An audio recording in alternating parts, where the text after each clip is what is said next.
He's the guy that's been allowed to make the decisions over the transfers this summer. And we're talking about Lisandro Martinez. Presumably, he felt he was going to be the cornerstone of his defence. How big a problem is this for United now? Look, it's been one of the problems that Manchester United have had for 10 years, is that they've flip-flopped between different managers and different strategies and allowed managers to influence the actual overall recruitment. And that's been a massive issue. And we did a little exercise earlier on today, and we looked at the last 10 years of signings, the major signings at the club. We removed third goalkeepers like, say, Tom Heaton or Lee Grant. We removed some of the younger players that basically you think, well, they've not quite developed yet or they weren't signed as major signings. But £1.25 billion has been spent. And we categorise them into green. Have they provided value for money and have they performed for the club? Have they done OK and been OK value, or have they been poor value and not performed, or one of the two? And that's red. And we just categorised them into those categories. And we did it together between us, and some may not agree. It'd be interesting to see what Manchester United fans think of it. We think there's only two signings at this moment in time that you could say have been good value and have performed at a level. And to be fair, Fernandes has gone off the boil a little bit, but because of the numbers that he hit in that sort of last couple of seasons, you'd have to say that that's worked. And Ibrahimovic, obviously, he worked. Amber, Herrera, Shaw, Matic, we debated over Shaw, is he a red, is he an amber? We debated over Juan Mata, say, for instance, who's a red there, who could have been an amber.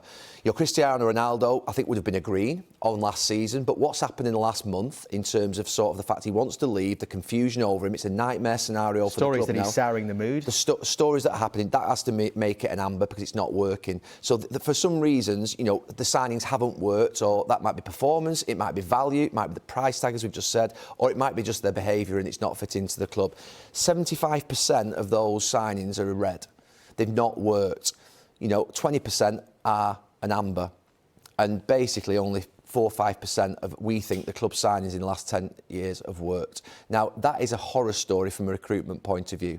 However, I know that there's a big call for blaming the players, and we've blamed the players a lot over the last 10 years. I was excited about a lot of those signings coming to the club, as many people were. In the Premier League, they said, they've got good signings. Even last year with Sancho and Varane and Ronaldo, great signings. When Di Maria came, we all went, this will be a signing. We did him on Monday Night Football. At Leicester, when he went through midfield. But it's become a graveyard for football players, this football club, where players now, to be fair, are considering whether they even come to the club. They can't get players in. And I have to say that where I got to the point on Saturday where you've got to move away from the players is that when a school is underperforming and getting poor results regularly over a period of time, they get put in special measures by government. And the kids don't get blamed.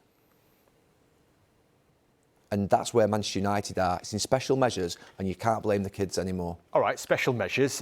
They have had a horrible start to the season, horrible start to life under Erik ten Hag, beaten at home by Brighton, beaten up and beaten at Brentford. Do you start to wonder, even at this early stage, where the first points are coming from? As I sit here today now, Dave, and I think there's a massive decision to make on Cristiano Ronaldo. I think they're damned if they do now and damned if they don't. I think a few weeks ago, before the season started, before these two results, we said probably best thing to do is facilitate. I said best thing to do is facilitate and move out of the club for Cristiano and for the club, because he's obviously not happy and the club are not happy with him. The problem is now, I think if they lose him, then there's nothing left in terms of the actual goal-scoring part of the pitch. And I genuinely think that if they don't bring players in this next couple of weeks, or if they bring poor players in and he leaves, I genuinely think they could finish in the bottom half of the table. I think that's a bottom half of the table team. That's a massive statement here tonight. It might look stupid at the end of the season. And this wouldn't be the fault. I mean, Ten Hag is getting to know the level. I take Jamie's point. He's absolutely getting to know the level. When I saw that team on Saturday, I said, I'm not sure. And I said set pieces, physicality will cause a problem. So he's getting to know the level. That's understandable. So, but why a big change? You had them in the top 4 a week ago. I didn't really... To be fair, what Manchester United over this last, few years, Carragher, they finished second in the Europa League final 15 months ago, the same players that we're watching on Saturday.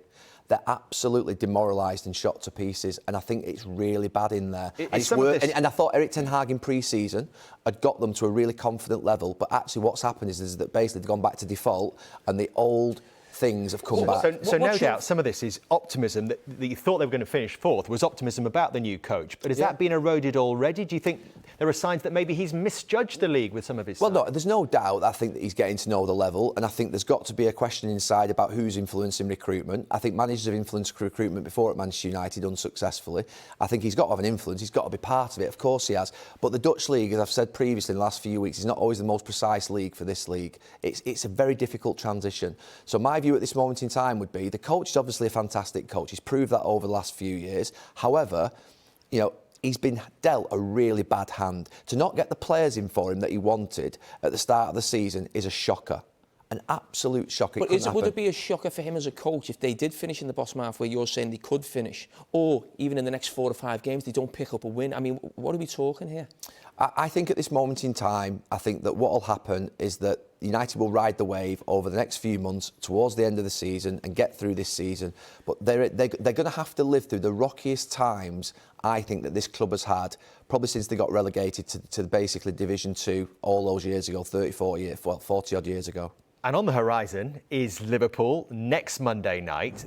At least he does have 9 days to prepare for this, which is quite unusual when the season has actually started. So what does he do?